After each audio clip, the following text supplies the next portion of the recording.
യേശുവിൽ ഏറ്റവും അനുഗ്രഹീതരായ പ്രിയപ്പെട്ടവരെ, മറ്റൊരു ദിവസം കൂടി പ്രാർത്ഥിക്കാനും വചനം കേൾക്കാനും ആ വചനത്തിൽ ജീവിതത്തെ സമർപ്പിച്ച് ആരംഭിക്കാനും ദൈവം നൽകിയ നല്ല അവസരത്തിനും സമയത്തിനും സാഹചര്യത്തിനും നമുക്ക് നന്ദി പറയാം. ഒരു വാക്ക് നന്ദിയോടെ ഒരു നിമിഷം പ്രാർത്ഥിക്കട്ടെ. കർത്താവേ, ഈ വചനം കേൾക്കുന്ന വ്യക്തികളെ, കുടുംബങ്ങളെ എല്ലാം ഇപ്പോൾ ഓർത്തവർക്ക് വേണ്ടി പ്രാർത്ഥിക്കുന്നു. ലക്ഷക്കണക്കിന് ആളുകൾ ഓരോ ദിവസവും വചനം കേട്ട് പ്രാർത്ഥിച്ച് ദൈവത്തിൽ ആശ്രയിക്കാൻ തുടങ്ങുന്നുണ്ട്. അവരെല്ലാം അങ്ങയുടെ കരങ്ങളിലേക്ക് ഏൽപ്പിച്ചു തരുന്നു. എല്ലാവരും അങ്ങയുടെ തൃക്കരങ്ങളിൽ സമർപ്പിക്കുന്നു. അങ്ങയുടെ സംരക്ഷണം ഈ വ്യക്തികളിലും കുടുംബങ്ങളിലും ഉണ്ടാകണമേ. ഇവരുടെ പ്രാർത്ഥനകൾ ഇവർക്ക് അനുഗ്രഹമാകണമേ. ഇവരുടെ വിശ്വാസം അത്ഭുതമായി മാറണമേ. അനേകർ ഇവരിലൂടെ ദൈവത്തെ അറിയാൻ ഇടവരണമേ. ഇന്നും ജീവിക്കുന്ന ദൈവത്തിൻ്റെ നാമത്തിൽ ഞങ്ങൾ പ്രാർത്ഥിക്കുന്നു. ഈ വചനത്തിലൂടെ പ്രാർത്ഥിക്കുന്നു. ഈ വചനം ഇന്ന് കേൾക്കാൻ ഒരുങ്ങുമ്പോൾ ഞങ്ങളുടെ ശരീരം, മനസ്സ്, ആത്മാവിനെ ഞങ്ങൾ സമർപ്പിക്കുന്നു. ഞങ്ങളുടെ വീടിനെ, ഞങ്ങൾ കടന്നു പോകുന്ന സാഹചര്യത്തെ എല്ലാം ഓർത്ത് പ്രാർത്ഥനയിൽ കൊണ്ടുവന്ന് സമർപ്പിക്കുന്നു. പ്രതീക്ഷയോടെ, പ്രാർത്ഥനയോടെ ദൈവവചനം നമുക്ക് ശ്രദ്ധിക്കാം. ഈ വചനം വളരെ അനുഗ്രഹമുള്ളൊരു വചനമാണ്. ഇപ്പോൾ ധ്യാനിക്കാൻ കഴിഞ്ഞില്ലെങ്കിലും ഏറ്റവും നല്ല സമയത്ത് ഒരിക്കൽ കൂടി അത് ചിന്തിക്കണമേ എന്ന് ഓർമ്മിപ്പിക്കുന്നു. അല്ലെങ്കിൽ അതിനെക്കുറിച്ച് ധ്യാനിച്ചിട്ടുണ്ടാവില്ല, വായിച്ചു പോയിട്ടുണ്ട്, മനപ്പാഠവുമാണ്. സങ്കീർത്തനം 91 അടുത്ത വാക്യമാണ്: ഇരുട്ടിൽ സഞ്ചരിക്കുന്ന മഹാമാരിയെയും നട്ടുച്ചയ്ക്ക് വരുന്ന വിനാശത്തെയും നീ പേടിക്കേണ്ട. ഇത്രയും കാര്യങ്ങൾ വായിച്ചു പോകുമ്പോൾ ഒരു ദിവസത്തിലെ 24 മണിക്കൂറും അതിനകത്തുണ്ട്. രാത്രിയുണ്ട്, പകലുണ്ട്, ഇരുട്ടുണ്ട്, നട്ടുച്ചയുണ്ട്. 24 മണിക്കൂറിൻ്റെ ഓരോ സെക്കൻഡും ഉണ്ട് ഈ 2 വചനത്തിൽ. അപ്പോൾ ഇത് വായിക്കുമ്പോൾ ശരിക്കും ചിന്തിക്കുന്നൊരു കാര്യമാണ്, 24 മണിക്കൂറും നമ്മെ സംരക്ഷിക്കുന്ന, ദൈവികമായി നമുക്ക് ലഭിക്കുന്ന ഒരു സംരക്ഷണം. വായിച്ചു പോകുന്നിട്ടുണ്ട്, ഓടിച്ചു വായിച്ചിട്ടുണ്ട്, പ്രാർത്ഥിക്കുന്നവരുമാണ്. പക്ഷെ ഇത് ധ്യാനിച്ചിട്ടില്ല. ഇത് നിർത്തി ഇതിൻ്റെ ആഴം മനസ്സിലാക്കിയിട്ടുണ്ടാവില്ല. രാത്രിയിലെ ഭീകരതയെയും പകൽ പറക്കുന്ന അസ്ത്രത്തെയും നീ ഭയപ്പെടണ്ട. അപ്പോൾ ഇതൊക്കെ ഉണ്ട്, ഇതൊക്കെ ജീവിതത്തിലുണ്ട്. ഇതൊക്കെ നമ്മൾ കണ്ടില്ലേലും രാത്രിക്കും ഇരുട്ടത്തും ഇങ്ങനെയുള്ള പല അപകടങ്ങളും അസ്വസ്ഥതകളും സഞ്ചരിക്കുന്നുണ്ട്. ഇരുട്ടിൽ സഞ്ചരിക്കുന്ന മഹാമാരിന്ന് സഞ്ചരിക്കുന്ന, നിന്റെ വലതുവശത്ത് 10,000 വീണേക്കാം, എങ്കിലും നിനക്ക് ഒരു അനർത്ഥവും സംഭവിക്കുകയില്ല. ഒന്നും അവിടെ ഞാൻ കൂടുതലായി ശ്രദ്ധിക്കുന്നൊരു കാര്യമാണ്, ഒരു ദിവസത്തിൻ്റെ 24 മണിക്കൂറും ദൈവം നൽകുന്ന ദൈവികമായ സംരക്ഷണം. നമുക്കിന്ന് പ്രാർത്ഥിക്കാം. ദൈവത്തിൻ്റെ വലിയൊരു സംരക്ഷണം നമുക്കൊന്ന് പ്രാർത്ഥിച്ച് നേടിയെടുക്കാം. ഒന്നും കൂടെ ഒന്ന് വായിക്കണം. ജീവിതമായിട്ട് ബന്ധമുണ്ട്. എൻ്റെ ശരീരത്തെ, എൻ്റെ കുടുംബത്തെ, എൻ്റെ ആരോഗ്യത്തെ, എൻ്റെ ഭാവിയെ പൊതിഞ്ഞ് സംരക്ഷിക്കുന്ന ദൈവത്തിൻ്റെ ഒരു സംരക്ഷണ രീതി, ഒരു സംരക്ഷിക്കുന്ന ദൈവത്തിൻ്റെ ഒരു പ്രത്യേകത, അത് നമുക്ക് അനുഭവിക്കാൻ കഴിയണം. പ്രിയപ്പെട്ടവരെ, ഇങ്ങനെ ദൈവത്തിൻ്റെ സംരക്ഷണം നമ്മൾ അനുഭവിക്കാൻ തുടങ്ങുമ്പോൾ എല്ലാ കാര്യങ്ങളിലും നമ്മൾ അനുഗ്രഹിക്കപ്പെടാൻ തുടങ്ങും. അബ്രാഹത്തിൻ്റെ ഒരു അനുഭവമാണത്. ഉൽപ്പത്തി പുസ്തകം 24-ാം അധ്യായം 1-ാമത്തെ വാക്യം അങ്ങനെയാണ്: അബ്രാഹത്തിന് പ്രായമായി, കർത്താവ് എല്ലാ കാര്യങ്ങളിലും അവനെ അനുഗ്രഹിച്ചു എന്നുണ്ട്. അവനെ കുറേ കാര്യങ്ങളിൽ അനുഗ്രഹിച്ചു എന്നല്ല, എല്ലാം എന്നെഴുതിയിട്ടുണ്ട്. അബ്രാഹത്തിന് പ്രായമായി, പക്ഷെ ആ വ്യക്തിയെ എല്ലാ കാര്യങ്ങളിലും അനുഗ്രഹിച്ചു. 91-ാം സങ്കീർത്തനത്തിൽ വായിക്കുമ്പോൾ ജീവിതത്തിൻ്റെ എല്ലാ സമയവും സംരക്ഷിക്കുന്ന, എല്ലാ സമയവും നമ്മെ കരുതുന്ന ഒരു വലിയവനായ ദൈവം എല്ലാ കാര്യങ്ങളിലും. ഒരുപക്ഷെ നിങ്ങൾ പ്രാർത്ഥിച്ചു കൊണ്ടിരിക്കുമ്പോൾ ചിന്തിക്കും, നിങ്ങളുടെ മക്കൾ ഇന്ന രാജ്യത്താണ്, ഇന്ന ദേശത്താണ്, പഠിക്കുകയാണ്, ജോലിയിലാണ്. അവരെ ദൈവത്തിൻ്റെ സംരക്ഷണയിൽ ഏൽപ്പിച്ചു കൊടുക്കുക. 24 മണിക്കൂറിലെ ഓരോ സെക്കൻഡും, ഓരോ മിനിറ്റും, ഓരോ മൈന്യൂട്ട് സെക്കൻഡിലും ദൈവത്തിൻ്റെ സംരക്ഷണം അവരെ പൊതിഞ്ഞു നിൽക്കും. നാളെ ഒരു സമയത്ത് പറയാൻ പറ്റും, എൻ്റെ എല്ലാ കാര്യങ്ങളിലും ദൈവം എന്നെ സഹായിച്ചു, എൻ്റെ എല്ലാ കാര്യങ്ങളിലും ദൈവം എന്നെ അനുഗ്രഹിച്ചു, എൻ്റെ എല്ലാ കാര്യങ്ങളും എനിക്ക് നന്മയായി. അതിൻ്റെ എല്ലാം നന്മയാകുന്നതിൻ്റെ പിറകിൽ നട്ടുച്ചയ്ക്ക് വരുന്നതിനെ നീ പേടിക്കേണ്ട, അർദ്ധരാത്രി വരുന്നതിനെ നീ പേടിക്കേണ്ട, ഇരുട്ടത്ത് സഞ്ചരിക്കുന്നതിനെ പേടിക്കേണ്ട. അവിടെ ഇത് സംഭവിച്ചു, ഇപ്പുറത്ത് കുറേ പേർക്ക് ഇങ്ങനെ സംഭവിച്ചു, അതൊന്നും ഓർത്ത് നീ ആവലാതിപ്പെടേണ്ട. എല്ലാ കാര്യങ്ങളിലും ദൈവം നിന്നെ അനുഗ്രഹിക്കും. കാരണം എനിക്ക് ലഭിക്കുന്ന മറ്റാർക്കും ലഭിക്കാത്തൊരു ദൈവിക സംരക്ഷണം ഞാൻ ചോദിച്ചു വാങ്ങിയിട്ടുണ്ട്. പലരും ഇതിനെക്കുറിച്ച് ശ്രദ്ധിക്കാറില്ല, വില കൊടുക്കാറില്ല, വലിയ കാര്യമായൊന്നും എടുക്കാറില്ല. സാധാരണ പോലെ വായിച്ചു വിടാറുണ്ട്, ചുമ്മാ ചൊല്ലി പ്രാർത്ഥിക്കാറുണ്ട്. പക്ഷെ അതിൻ്റെ അർത്ഥം അറിഞ്ഞ് ചിന്തിച്ചത് പ്രാർത്ഥിക്കാറില്ല. അത് മനസ്സിലാക്കി പ്രാർത്ഥിക്കുമ്പോൾ അതൊരാളുടെ അനുഭവമായി നിൽക്കുന്നത് അറിയാൻ പറ്റും. ഒരു ഇരുമ്പ് ചട്ടയ്ക്കകത്ത് ഒരാൾ നിൽക്കുന്നത് പോലെ ദൈവത്തിൻ്റെ കരവലയത്തിനകത്തൊരാൾ ആയിരിക്കുന്ന അനുഭവിക്കാൻ പറ്റും.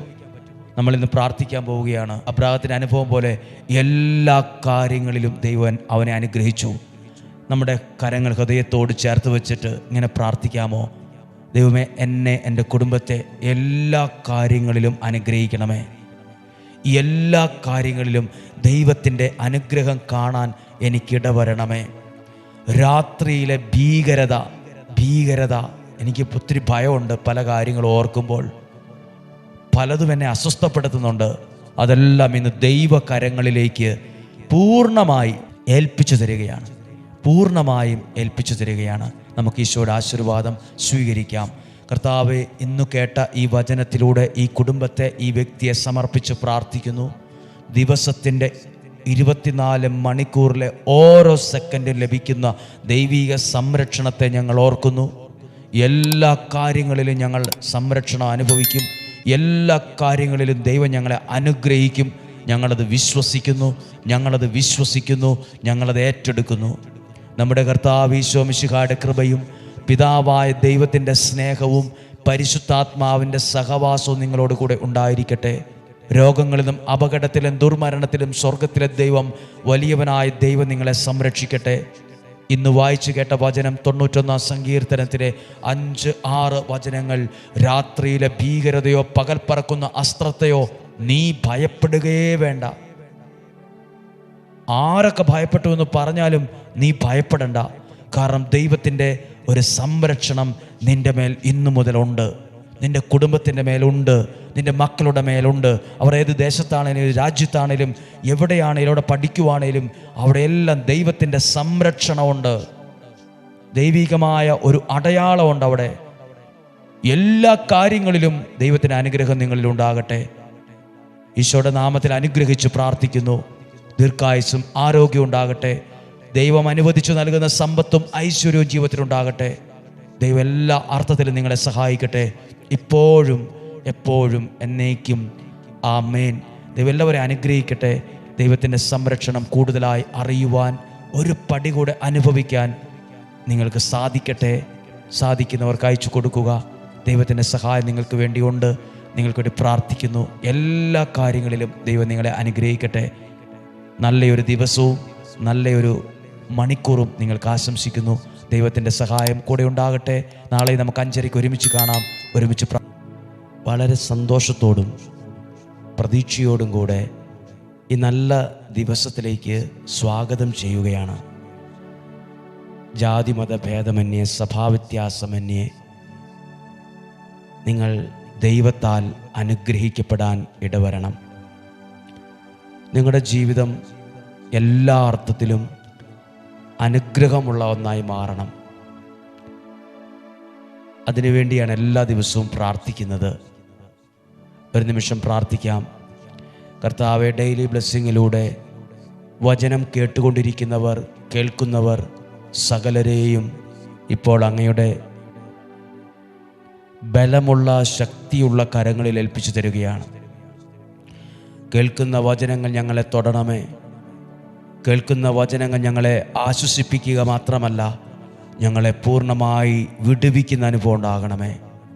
ഞങ്ങളെ സഹായിക്കുന്ന അനുഭവം ഉണ്ടാകണമേ. ഈ വചനത്തിലൂടെ ഇരുട്ട് മാറി വെളിച്ചം വരുന്നത് പോലെ വലിയ ദൈവികമായ വെളിച്ചം ഞങ്ങളുടെ വ്യക്തി ജീവിതങ്ങളിലും ഞങ്ങളുടെ ഭവനത്തിലും ഞങ്ങളുടെ ജീവിതവുമായി ബന്ധപ്പെട്ട ഓരോ കാര്യത്തിലും വന്നു നിറയുവാൻ ഇടവരണമേ എന്ന് പ്രാർത്ഥിക്കുന്നു. ഇടവരണമേ എന്ന് പ്രാർത്ഥിക്കുന്നു. ഇടവരണമേ എന്ന് പ്രാർത്ഥിക്കുന്നു.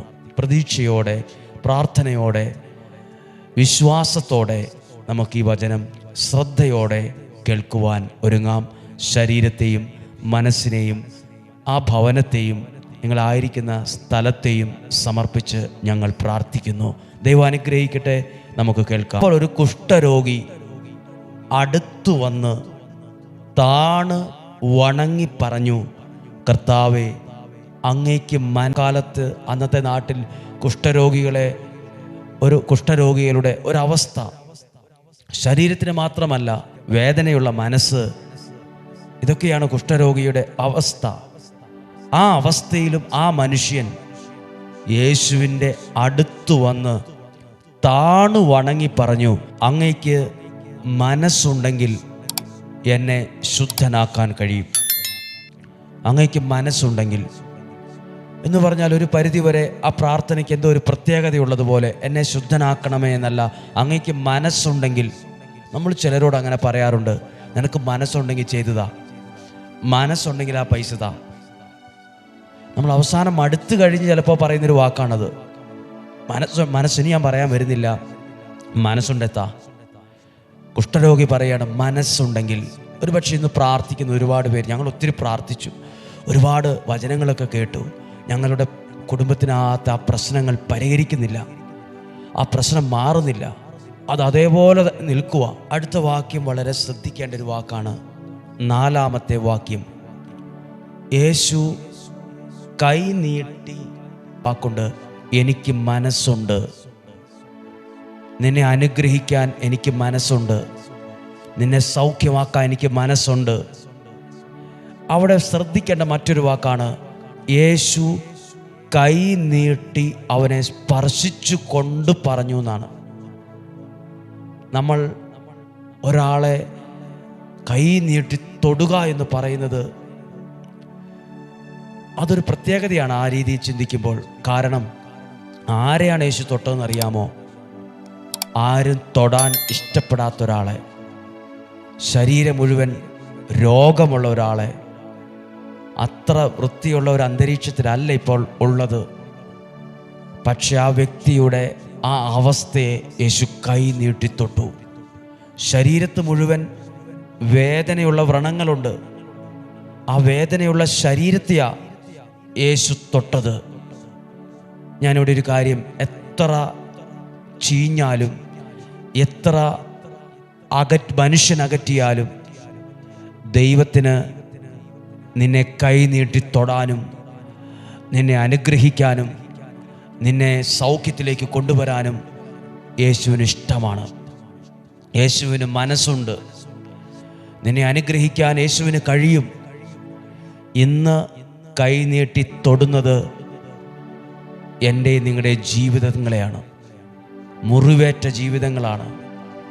വേദനിക്കുന്ന മനസ്സോടെ നിൽക്കുന്നവരെയാണ്. തളർന്നു പോയവരെയാണ്. ഇനി എനിക്കൊരു നല്ല കാലം ഉണ്ടാകുമോ എന്ന് ചിന്തിക്കുന്നവരുണ്ട്. എൻ്റെ രോഗസൗഖ്യമാകുമോ, എൻ്റെ പ്രശ്നങ്ങളിൽ നിന്ന് എനിക്ക് പുറത്തു കിടക്കാൻ പറ്റുമോ എന്ന് ചിന്തിക്കുന്ന, അങ്ങനെയുള്ള വ്രണങ്ങളുമായി കൊണ്ടു നടക്കുന്നവരുണ്ട്. ശരീരത്തിനായിരിക്കില്ല ചിലപ്പോൾ വ്രണം, മനസ്സിനായിരിക്കും. വേദനയുള്ള മനസ്സ്, വല്ലാതെ വിങ്ങുന്ന വേദന. ഇന്ന് ആ വേദനകളിൽ ദൈവത്തിൻ്റെ കരം വന്ന് തൊടുന്നൊരു അനുഭവം ഉണ്ടാകണമേ. യേശുവേ, അങ്ങയുടെ കരം കൈ നീട്ടി ആ കുഷ്ഠരോഗിയെ തൊട്ട പോലെ ഈ കുടുംബത്തെ ഇന്ന് തൊടണമേ. ഈ വ്യക്തിയെ ഇന്ന് തൊടണമേ. ഈ പ്രാർത്ഥനാ നിയോഗത്തെ ഇന്ന് തൊടണമേ. ഇന്ന് എൻ്റെ വേദന ഈ വിഷയത്തിലാണ്. ഇന്ന് എൻ്റെ കഷ്ടത ഈ വിഷയവുമായി ബന്ധപ്പെട്ടതാണ്. ഈ ഒരു കാര്യവുമായി ബന്ധപ്പെട്ട എൻ്റെ ശിരസ് കുനിയാൻ ഇടവന്നത്. ഈ വിഷയത്തിൽ അങ്ങ് കൈ നീട്ടി തൊടണമേ. പ്രിയപ്പെട്ടവരെ, ഇന്ന് പ്രാർത്ഥിക്കാൻ ഒരുങ്ങുമ്പോൾ നിങ്ങളുടെ ഭവനത്തെ, ജീവിതത്തെ, പ്രാർത്ഥന നിയോഗത്തെ എല്ലാം ഒന്ന് ചേർത്ത് വയ്ക്കണം. യേശു കൈ നീട്ടി അതിനെ തൊടും.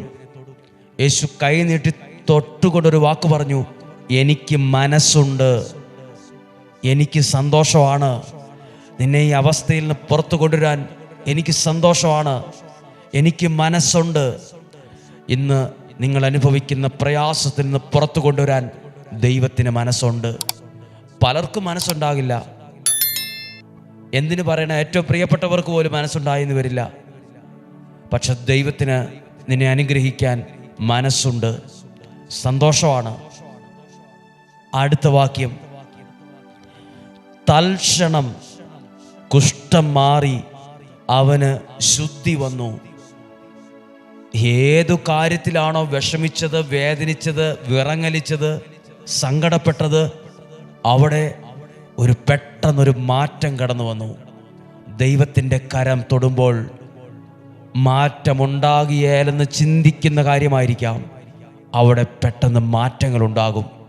അത് മനുഷ്യൻ്റെ ശക്തി കൊണ്ടും ബുദ്ധി കൊണ്ടും ഉണ്ടാകുന്ന മാറ്റമല്ല, അത് ദൈവത്തിൻ്റെ ശക്തി കൊണ്ടുണ്ടാകുന്ന മാറ്റമാണ്.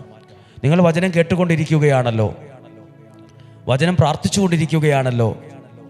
ഇവിടെ പ്രവർത്തിക്കുന്നത് ബുദ്ധി കൊണ്ടുള്ള ശക്തിയല്ല, കഴിവിൻ്റെ ശക്തിയല്ല, വലിയ ആശയങ്ങളുടെ ശക്തിയല്ല, ദൈവത്തിൻ്റെ, ദൈവവചനത്തിൻ്റെ ശക്തിയാണ് പ്രവർത്തിക്കുന്നത്. ദൈവത്തിൻ്റെ ശക്തിയാണ് പ്രവർത്തിക്കുന്നത്. അതാണ് അത്ഭുതങ്ങൾ ഉണ്ടാകാൻ, അത്ഭുതങ്ങൾ ജനിക്കാൻ കാരണമാകുന്നത്. പ്രാർത്ഥിക്കട്ടെ. കർത്താവേ, ഈ കുടുംബത്തിന് വേണ്ടി പ്രാർത്ഥിക്കുന്നു. കുഷ്ഠരോഗി അങ്ങ് കൈ നീട്ടി തൊട്ടതുപോലെ ഈ ജനത്തെ, ഈ കുടുംബത്തെ ഡെയിലി ബ്ലെസ്സിങ്ങിലൂടെ വചനം കേൾക്കുന്നവരെ കൈ നീട്ടി തൊടണമേ. പലരാലും ഒറ്റപ്പെട്ടവരും തകർന്നവരും, ജീവിക്കണോ വേണ്ടയോ എന്ന് ചിന്തിക്കുന്നവർ പോലും ഒക്കെയുള്ളവരുണ്ട്. അങ്ങ് കൈ നീട്ടി തൊടണമേ, കൈ നീട്ടി തൊടണമേ. മനസ്സിന് മുറിവുള്ളവരുണ്ട്, ശരീരം വേദനയുള്ളവരുണ്ട്, കുടുംബസമാധാനമില്ലാത്തവരുണ്ട്, സാമ്പത്തികമായി തകർന്നവരുണ്ട്, മക്കൾ വഴിതെറ്റിപ്പോയല്ലോ എന്നോർത്ത് ഭാരപ്പെടുന്നവരുണ്ട്. അങ്ങ് കൈ നീട്ടി തൊടണമേ, അങ്ങ് കൈ നീട്ടി തൊടണമേ. കർത്താവേ, ശാരീരികമായ അവയവങ്ങൾ വളരെ അസ്വസ്ഥമായിരിക്കുന്നവരുണ്ട്, ഇരുന്ന ഇരിപ്പിൽ വീൽചെയറിൽ ഇരിക്കുന്നവരുണ്ട്, എഴുന്നേക്കാൻ പറ്റാതെ കട്ടിലിൽ തന്നെ കിടക്കുന്നവരുണ്ട്, സ്വന്തമായി ഒന്ന് ടോയ്ലറ്റിൽ പോലും പോകാൻ പറ്റാതെ ആരോഗ്യം തകർന്നവരുണ്ട്, കണ്ണ് കാണത്തില്ലാത്തവരുണ്ട്, ചെവി കേൾക്കത്തില്ലാത്തവരുണ്ട്, ഹൃദയത്തിന് പ്രശ്നമുള്ളവരുണ്ട്, വാൽവിന് പ്രശ്നമുള്ളവരുണ്ട്, കിഡ്നിക്ക് പ്രശ്നമുള്ളവരുണ്ട്, ക്യാൻസർ രോഗികളുണ്ട്, ഉദരസംബന്ധമായ പ്രശ്നങ്ങളുള്ളവരുണ്ട്, ആക്സിഡന്റ് പറ്റിയവരുണ്ട്. എല്ലാവരെയും ഓർത്ത് പ്രാർത്ഥിക്കുമ്പോൾ ഇന്ന് അങ്ങയുടെ സൗഖ്യമാക്കുന്ന അത്ഭുതം പ്രവർത്തിക്കുന്ന കരം ഇവരെ തൊടാനിടയാകണമേ, ഇവരെ തൊടാനിടയാകണമേ. ഒരു മാറ്റം അവരുടെ ശരീരത്തിൽ ഉണ്ടാകട്ടെ, അവരുടെ ജീവിതത്തിൽ ഉണ്ടാകട്ടെ. നമുക്ക് പ്രാർത്ഥിക്കാം. നമ്മുടെ കർത്താവ് ഈശോ മിശിഹായുടെ കൃപയും പിതാവായ ദൈവത്തിൻ്റെ സ്നേഹവും പരിശുദ്ധാത്മാവിൻ്റെ സഹവാസവും നിങ്ങളോട് കൂടെ ഉണ്ടായിരിക്കട്ടെ. ഞങ്ങൾ പലരും മുറിവേറ്റവരും, മുറിഞ്ഞവരും, ചതഞ്ഞവരും, വേദന ചുമക്കുന്നവരുമാണ്. സൗഖ്യം നൽകണമേ, ദീർഘായുസ്സും ആരോഗ്യവും തരണമേ, സന്തോഷവും സമാധാനവും തരണമേ, സമ്പത്തും ഐശ്വര്യവും തരണമേ, സൗഖ്യം നൽകണം, വിശ്വാസം തരണം, വചനത്തോടുള്ള ബന്ധം തരണം, ദൈവത്തോടുള്ള ബന്ധം ആഴപ്പെടാൻ ഇടയാകണമേ. ദീർഘായുസ്സും ആരോഗ്യവും ദൈവം നൽകട്ടെ. ദൈവനാമത്തിൽ ആശീർവദിച്ച് പ്രാർത്ഥിക്കുന്നു, ഇപ്പോഴും എപ്പോഴും എന്നേക്കും. ആമേൻ. ദൈവം അനുഗ്രഹിക്കട്ടെ. നാളെ നമുക്ക് 5:30 ഒരുമിച്ച് കാണാം. ഈ വെള്ളിയാഴ്ച ഒത്തിരി പ്രാർത്ഥനകൾ സമർപ്പിച്ച് പ്രാർത്ഥിക്കുന്ന ഒരു ദിവസമാണ്. ദൂരെ നിന്നുള്ളവർക്ക് വരാം, പ്രാർത്ഥിക്കാം. വ്യാഴാഴ്ച വൈകുന്നേരം 5 മണി മുതൽ 9 മണി വരെയും പ്രാർത്ഥനയുണ്ട്, കുർബാനയുണ്ട്. അതോടൊപ്പം തന്നെ വെള്ളിയാഴ്ച ധ്യാനം ആരംഭിക്കുന്നത് 8:30 2 മണി വരെ. ദൂരെ നിന്നുള്ളവർക്ക് വരാം. ബസ് സൗകര്യങ്ങളുണ്ട്, എല്ലാ സൗകര്യങ്ങളും ഉണ്ട്. ദൈവം സഹായിക്കട്ടെ.